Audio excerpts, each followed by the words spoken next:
sussing out your luck, going hard in the paint, and that's how you assert dominance.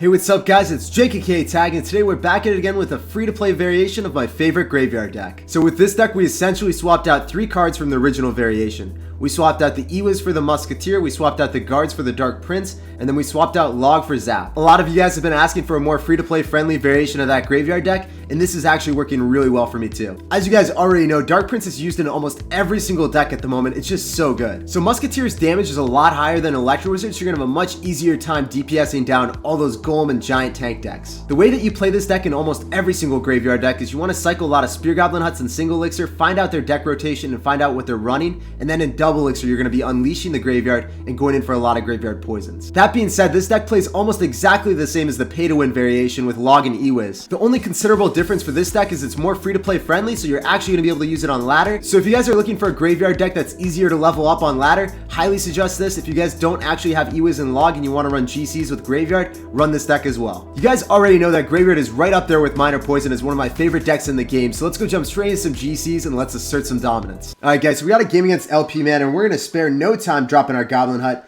He's going to be dropping a Princess in the back, so it's probably going to be a log bait deck. And what I really want to do is wait and see if he wants to drop anything in front of the Princess. It'll give us a little bit more poison value.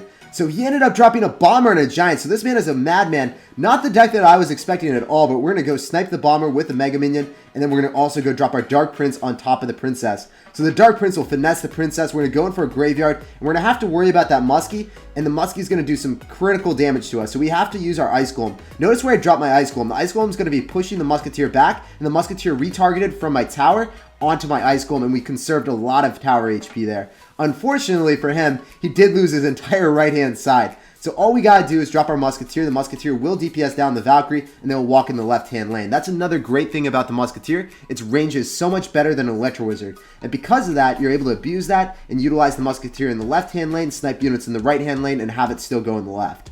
So this is really solid for us. I really like the start. He got hyper-aggressive and we spanked him for it. Usually you don't get this amount of damage early on, but this man he's kind of wild, and he's still going in hot. We want to drop our Dark Prince to DPS down Santa Claus. He even goes in for a Rage, so I'm not quite sure what his deck is or what this is, but we're finessing him. So we're going to go drop our Ice Golem on defense yet again. His Witch is going to go target our Ice Golem, and we're going to be chilling. We're going to be thriving, actually. Dark Prince is still alive. Guys, that card is so busted.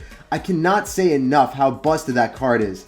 I don't know, guys. Let me know down below in the comment section. Do you think that Dark Prince is really overpowered, or am I over-exaggerating here? I think it's by far one of the best cards in the game. It got over-buffed. It got buffed and buffed and buffed every preceding patch, and then it finally became really good. I wonder if they're going to do that with other cards like Harry Potter and then also Bomber, because those cards obviously haven't been used at all. I wonder if Supercell's going to have the same frame of mind. Hey, let's buff a card until it's used. I don't know. He's dropping another Knight in the back, so I saw a Witch and I saw Princess, but more predominantly, when you see Knight and Princess, you would never think that you would ever play against a Giant deck, but this guy, he's truly wild, so he does his own thing. He's truly a rebel. We're going to be dropping a Spear Goblin on it yet again on defense, and we're just going to be casually defending the Virginity for 30 more seconds. Mega Minion on top. That's another really great thing about this deck. If you're using the Ice Golem to block and take all the damage, then you're able to utilize the Musketeer or the Mega Minion right on top. You drop the Mega Minion right on top of their supporting units while the Ice Golem is taking the targeting, and you're able to get some absurd value. So we're going to go drop another Poison and then a Goblin Hut, because we got to mitigate damage. We got to make sure Santa Claus doesn't give us too many presents. And because of that Rage, the Santa Claus is going to hit us quite a few times. So it didn't actually happen for him. Good game, well played, and good luck. Alright guys, so we got another game against Addison 111. We're going to be dropping our Goblin Hut as our initial starting play. We got it 2 times in a row. Goblin Huts on Goblin Huts for days. We're dropping a Zap on top of his Goblin Gang, and all we've seen of a Goblin unit so far, and he's not going to actually let up. He's going to go drop a Goblin Barrel right on top of our hut. It didn't seem like that worked out so well for him. I guess it just doesn't mix. Goblin Hut and Goblin Barrel. Aw, dude. He's running Ice Wizard and Knight, so this is going to be another really weird deck. So when we see Goblin Gang out of cycle, he's going to have it in cycle relatively soon. Alright, so he's running a Hog Rider. This isn't too odd. But usually when their Goblin Gang is outside the cycle and they're running a Goblin Barrel deck or a Goblin Bait deck, you can go in for a Graveyard because then they don't actually have anything that you need to poison. But in this circumstance, I have to have enough Elixir to poison, and I actually do have enough Elixir. Usually I don't go in for Graveyards and single Elixir, but I feel like I can actually punish him here. We're going to go in for a Zap, and we're getting a lot of damage with the Skeletons. They're eating the tower alive. They're truly devouring the tower. Oh my gosh, that's disgusting, dude. Graveyard is just so OP. All you gotta do is defend once, and then you just take the tower right after. If you have some supporting units and they overcommit, you automatically take tower. It's one of the best decks for that reason, and that's why I really like Graveyard. No matter what in GCs, you're always going to be able to play defensive, and then you're able to punish. Very few decks are like that. If I'm talking about like Minor Poison, for instance, my punishing ability with Minor Poison is very little to none, but the defense is really solid. With Graveyard, the defense is really solid, and then you also have incredible offensive capabilities if your opponent overcommits. That's why I really like Graveyard. And I think that we just gotta defend again. We're just defending again for a minute left, and then the game's gonna be over. He's gonna go in for a Fireball. He's actually a really good player. If you guys have noticed, he never chief padded a single Fireball, so that's pretty awesome. He's gonna go in for another Zap, but it's not gonna matter, guys. This deck is just dominating him. He's gonna be dropping Goblin Gang on defense. We're gonna Zap it. The Ice Wizard is gonna give him very little utility. Another great thing about Musketeer is when it's fighting any of these ranged units, like when it fights an Ice Wizard, especially in like the Graveyard versus Graveyard matches, if it fights an Ice Wizard or an Electro Wizard in a Graveyard versus Graveyard matchup, you're always going to have the upper hand because it does more damage. So then you win the battle at the bridge, and then you're able to sauce out a Graveyard and be really aggressive. So that's one of the best things with Graveyard. If you win the battle at the bridge with Musketeer, then you're always going to have a better counter push than your opponent because they'll never have units to go in for a Graveyard to tank with. So that's one of the reasons that I really like Musketeer in this deck. And if you play against the pay-to-win variation, you should actually win with this Musketeer variation simply because you win every single battle at the bridge, and then they'll never have a tank to support their Graveyard. So we're going to go in for another Goblin Hut. We're going to go in for a Zap on top of the Goblin Barrel, and that's going to be good game, well played, and good luck in the rest of your challenge, sir. Alright guys, so we got a game against Stars Drac, and he's already saucing out the WoW, so we got to reciprocate with the WoW and then sauce out a good luck. He's going to be dropping a Royal Ghost. He's probably going to be rocking the P.E.K.K.A deck that everyone's running right now. So, never mind, he's actually got Royal Ghost with Giants. So, what are those, man? I haven't seen that in a fat minute. Unfortunately, it's not going to go towards the Dark Prince initially. It went towards Steven. Steven got massacred. And we're going to have a very nice counter push, though, because the Giant's going to die. He lost his Royal Ghost, and we have a huge counter push with all of our units that we defended with. So, we felt like we could go in for a Graveyard.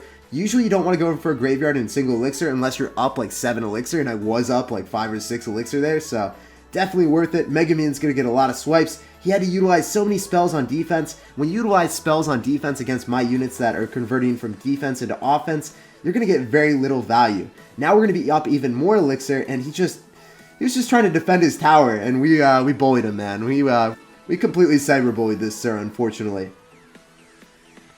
And he's a very sad panda, as you guys saw by all the motes. We're going to be dropping our Musketeer in the back in the lane of the Giant. And the Ice Golem's just going to waddle its way down. It's going to tank for some of the Spear Goblins. We will get more chip damage there. And we're just going to wait and see what he wants to do. He's going to be dropping a Prince. So we're going to have to react with our Dark Prince. Then Mega Minion also. So fortunately for us, his Santa Claus push will not accomplish too much, especially if we drop another Ice Golem. Because we don't have guards, you have to utilize that Ice Golem to the best of your ability. Make sure the Prince never gets a charge off of. And yeah, if the Prince doesn't get a charge, then it's not going to do near as much damage. And you'll be able to easily deal with it then. So I dropped my Ice Golem right on top, so the Prince never got the charge. My Musketeer DPS'd it down, and I didn't actually have to expend a Zap or anything else to deal with it. So, feels good, man. We're going to be dropping another Spear Goblin Hut just to get that little bit of chip damage that we so desperately need. Drop another Muskie, and then we're going to go and drop our Dark Prince. So the Dark Prince is... okay, he's going to be dropping another Prince. So we're going to go in for a Zap to make sure it doesn't get a charge, and then drop an Ice Golem right on top. That's what you got to do, guys. And he got a very nice poison, unfortunately. He barely clipped my Musketeer. I was not expecting that. So we're going to go in for a Graveyard because he doesn't really have very many great counters. We still have 2 Spear Goblins there, so he did have to drop an Electro. What we want to do is we want to drop a Muskie, and then we're going to go in with the Dark Prince. Actually, the tower is going to be taken. We do not even have to worry about it anymore. We're going to go in for a Goblin Hut on defense. It's barely going to pull the Giant. If you guys notice, that's the most optimal placement to pull a Giant or a Golem if it's going same lane. Otherwise, you don't really want to be doing that placement because it won't pull any Giant in the opposite lane. So you have to be wary of that. But in this situation, it's going to be good game. It's going to be well played, and that's going to be good luck in the rest of your challenge, my man.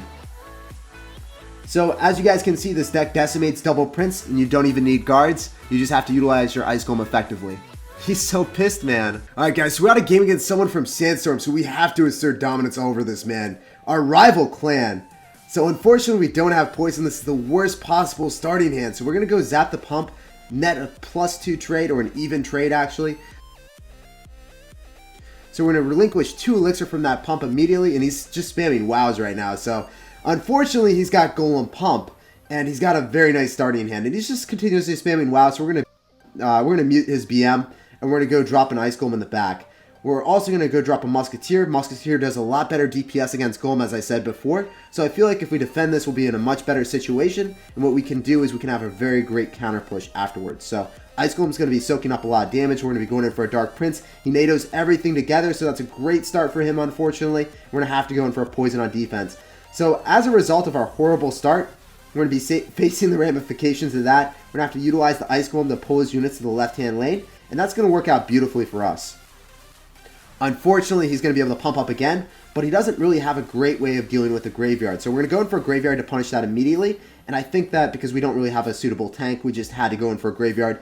Didn't really allow him to get much elixir, and his pump is going to get destroyed. He goes in for a zap to try to mitigate damage, but the skeletons are ravaging the tower, and we're back in the game, guys. So minute 30 seconds left. I assume he doesn't have poison. I don't think that he has a big spell. Despite the horrific start, I think that we can actually win this game. We're going to go in for a Goblin Hut on defense, and we're going to be able to stagger our Musketeer a little bit better. What I mean by that is I want to drop my Musketeer, so whenever he goes in for a Baby Dragon NATO, I can drop other units off to the side, and then his Baby Dragon targets on that, because he can't feasibly target everything with a NATO then. So that's what I'm going to do here. I'm going to go in for my Muskie. I'm going to go in for a Mega Minion, and then I'm going to go in for an Ice Golem that he can't NATO everything together with. Well, actually, he did. I really didn't think that was going to be possible. We should have made sure that we did a better placement than that. But fortunately for us, we're going to be dropping a Dark Prince, and then the Baby Dragon is going to get targeted first and foremost.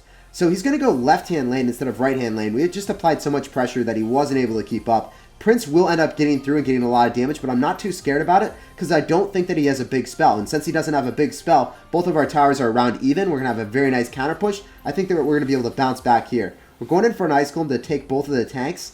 And then I think that we're going to actually take the left-hand tower. Guys, this is crazy if we come back and win this game. 23 seconds left, and all we got to do is defend the virginity. We play that so calculated. We might actually 3-crown him.